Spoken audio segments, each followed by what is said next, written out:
The world is entering a period of growing instability. Across multiple regions, armed conflicts are intensifying, alliances are shifting, and the balance of power between nations is becoming more fragile than at any point in recent years. In such a climate, the most advanced and destructive military systems on Earth are once again being discussed not as relics of the Cold War, but as real instruments of pressure, deterrence, and fear. Among them, no weapon carries a heavier shadow than the nuclear bomb. Today, follow 5.0 Industry as we journey to North Korea to explore one of the most secretive and controversial military programs in modern history.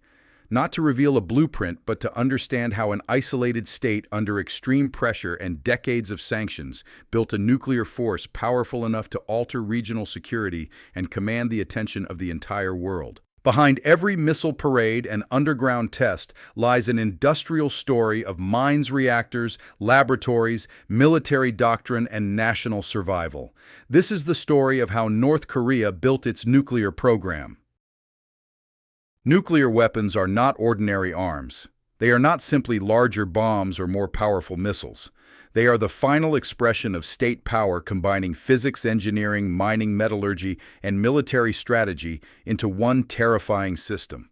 To possess even a small nuclear arsenal, a country must do far more than design a warhead. It must create or control an entire chain of industry capable of supplying strategic materials, training technical personnel, protecting secret facilities, and maintaining infrastructure that can survive surveillance, sabotage, and political isolation. For a country like North Korea, that challenge was even greater.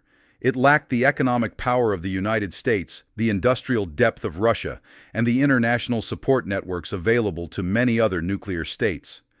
Yet over decades, Pyongyang built a program that moved from scientific ambition to political leverage, and from political leverage to military reality. What few people realize is that this transformation was not achieved in a single leap. It was built layer by layer through resource extraction, reactor development, research institutions, underground facilities, and a doctrine shaped by fear, isolation, and the belief that nuclear capability is the ultimate guarantee of regime survival. The story begins with uranium. Uranium is one of the most important raw materials in any nuclear program. It is found naturally in the Earth, but not in a form that is immediately useful for strategic purposes. Recovering it requires mining, processing, and a chain of industrial support that most people never see. North Korea is believed to possess domestic uranium resources, and that matters enormously. Because when a state can source part of its nuclear material from within its own territory, it reduces dependence on foreign suppliers and becomes far more difficult to pressure through sanctions alone. The first stage is extraction. Ore must be removed from the ground, transported, crushed, and chemically processed in order to concentrate uranium-bearing material. Even at this early step, a nuclear program already resembles heavy industry more than theoretical science. It requires trucks, mills, chemical handling systems, secure logistics, trained technicians, and the ability to keep all of this running under secrecy. What emerges from early processing is not a finished weapon component, but a strategic raw material that can feed the next stage of the program. But raw uranium alone does not make a bomb. Between natural ore and a working nuclear deterrent lies a long and difficult road. That road passes through chemistry, reactor engineering, metallurgy, and the management of highly sensitive facilities. In public imagination, nuclear weapons often appear as a product of genius in a laboratory. In reality, they are the result of a state mobilizing mines, industrial plants, research centers, military organizations, and political will over many years. In North Korea's case, one of the central hubs of this effort became Yongbyon, the most widely known nuclear complex in the country. To outside observers, Yongbyon has long symbolized the heart of North Korea's nuclear ambitions. It is not just one building or one reactor, but a broader ecosystem of facilities connected to fuel production, research, reactor operations, and processing activity. The importance of such a site lies not only in what it contains, but in what it represents: a national industrial nucleus where science, military strategy, and state secrecy converge. At the center of this system stands the reactor, Nuclear reactors can serve peaceful purposes such as electricity generation or research, but under certain conditions they also become strategically important because they produce materials that can support a weapons program. For North Korea, reactor development was one of the most significant milestones in moving from ambition to capability. A functioning reactor means more than heat or power. It means access to a controlled nuclear environment, the training of specialized personnel, and the steady accumulation of technical experience that can strengthen an entire national program. Yet running a reactor is not enough by itself. A nuclear weapons program also depends on what happens before and after reactor operation.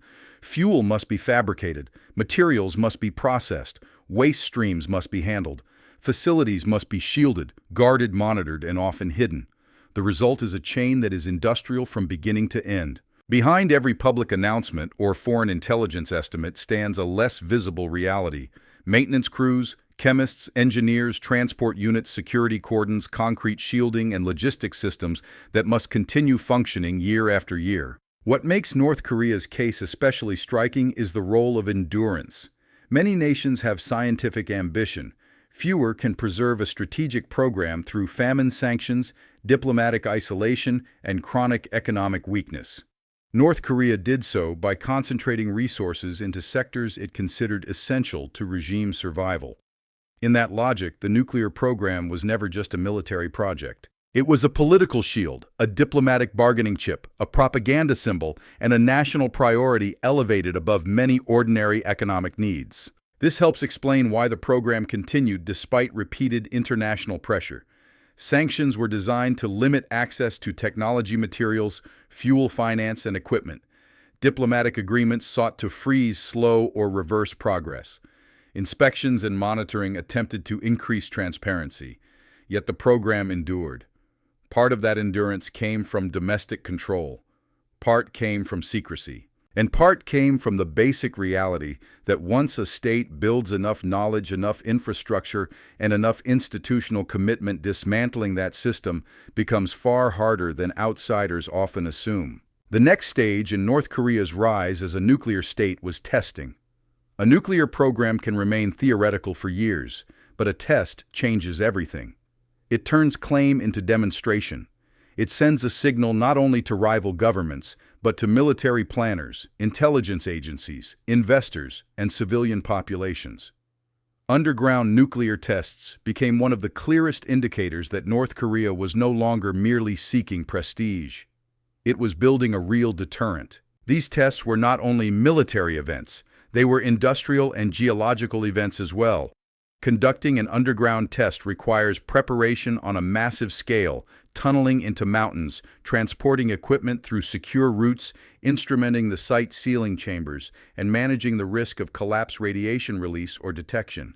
The image that reaches the world is often just a seismic reading, a government statement, or footage of a leader celebrating. But beneath that lies a hidden system of excavation timing, military planning, and scientific measurement. With each test, the political meaning of the program grew.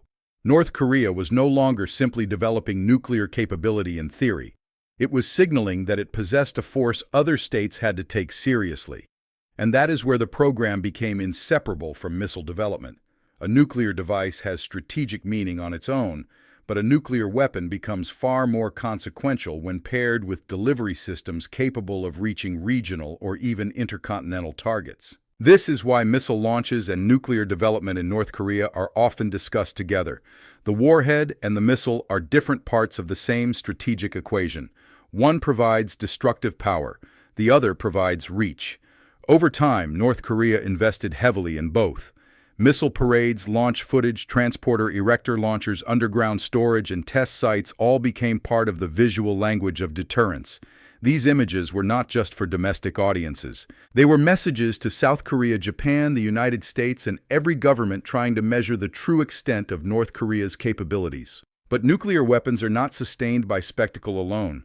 They require institutions. Scientists must be trained. Engineers must be retained. Military units must be organized. Command structures must be secured. Facilities must be hardened against attack. Communications must be reliable. Materials must be stored safely. Even a small arsenal demands a continuous support system. In this sense, a nuclear state is not defined only by the possession of warheads, but by the existence of an entire architecture capable of maintaining and controlling them. For North Korea, that architecture evolved under constant pressure. Satellite surveillance, intelligence gathering, defections, negotiations, and sanctions all formed part of the environment in which the program matured. So did leadership politics. Under Kim Il-sung, Kim Jong-il, and Kim Jong-un, the nuclear program became increasingly central to the identity of the state. It was woven into doctrine, propaganda, and the image of national resilience. In official narratives, nuclear weapons were not portrayed simply as tools of destruction, but as the shield that prevented foreign intervention and guaranteed sovereignty. This belief is crucial to understanding why the program has proven so difficult to reverse. For outside powers, denuclearization has long been presented as a security necessity. For North Korea, nuclear capability has increasingly been framed as a survival necessity. That gap in perception is one of the main reasons negotiations repeatedly stall. When one side sees nuclear weapons as a threat that must be removed and the other sees them as the last guarantee against regime collapse, compromise becomes extraordinarily difficult. The industrial side of the story, however, remains just as important as the diplomatic one. Nuclear capability is not maintained by slogans. It depends on electricity, metallurgy, machine tools, chemical processing, protected facilities, and disciplined supply chains. Even in secrecy, those systems must function. That means North Korea's nuclear force is also a story of factories, technicians, guarded compounds, reactor maintenance, and a state willing to accept immense economic cost in order to preserve strategic capability. And that cost is enormous. Resources directed into strategic weapons are resources not directed into consumer industry infrastructure modernization or civilian prosperity. Nuclear programs are not only expensive to build, they are expensive to maintain. They demand secure storage, specialized transport, environmental protection measures, and constant readiness.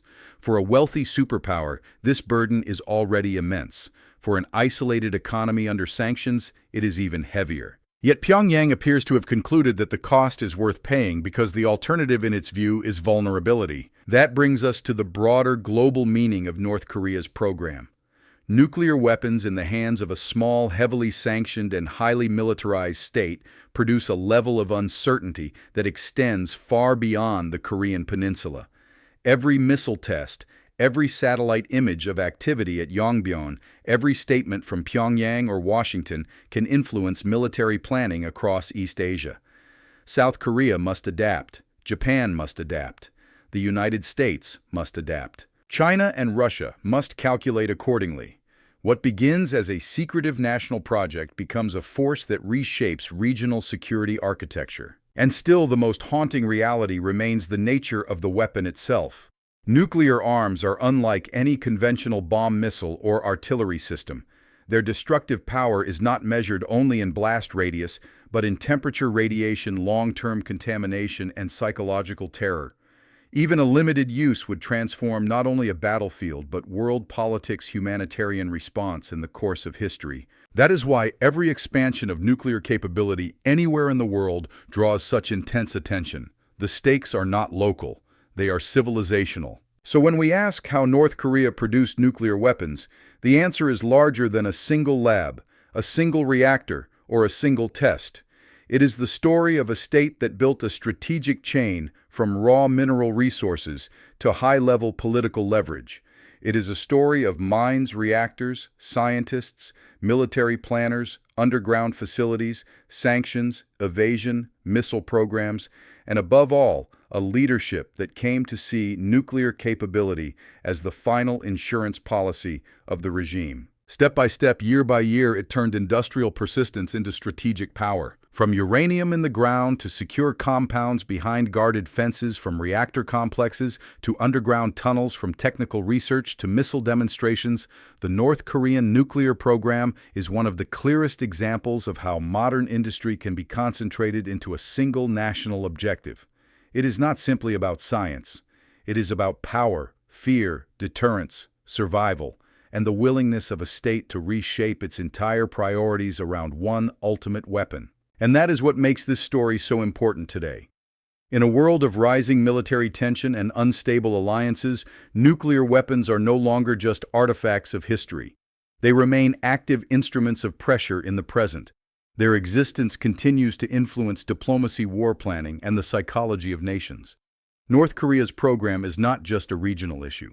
It is a warning about what happens when insecurity, isolation, industrial determination, and absolute state control converge. That was today's journey with 5.0 Industry.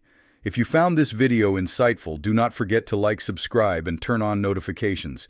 And tell us in the comments in your view, will nuclear deterrence continue to dominate global security, or is the world heading toward an even more dangerous era?